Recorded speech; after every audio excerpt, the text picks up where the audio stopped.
சரிங்க, நான் சீக்கிரம் சொல்லிட்டு போயிடுறேன். மாடு போகுது, டைம் ஆகுது.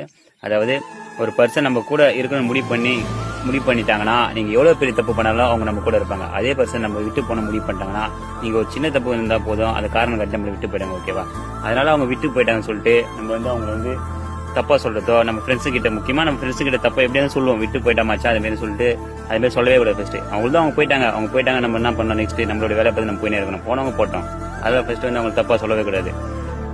நம்ம இதுவே நம்ம கூட இருக்க முடியும் பண்ணா, நீங்க எவ்வளவு பெரிய தப்பு பண்ணா அந்த பர்சன் நம்ம கூட இருந்திருப்பாங்க. நீங்க கொலையே பண்ணாலும் நம்ம கூட இருந்திருப்பாங்க. ஆனா அதே ஒரு சில்லி காரணமா இருக்கலாம், ஒரு சில்லி ரீசனா இருக்கலாம், அந்த காரணம் கட்டி நம்மளை விட்டு போயிட்டாங்க சொல்லிட்டு அவங்க நம்ம தப்பா சொல்லவே கூடாது. கூட இருக்கும்போது அவங்க நம்ம நல்லவளா தெரிஞ்சிருக்கலாம்.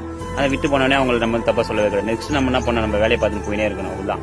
விட்டு போனவங்க தான் திரும்ப வர போறது இல்லை. நெக்ஸ்ட் நம்ம ஒர்க்கை பார்த்து நம்ம கரெக்டா போயினே நமக்கானது நம்ம படிக்கப்படுறது கண்டிப்பா படிக்கப்படுறது நம்மளுக்கு தேடி வரும். அதுதான் இப்ப வரைக்கும் நான் ஃபாலோ பண்றேன். எங்க அப்பா வளர்த்தா சொல்லி கொடுத்து வளர்த்தாரு. ஓகே, பாத்துருங்க. மாடு போதே நெக்ஸ்ட் வீடியோ அனுப்பி. ஓகே, பாய்.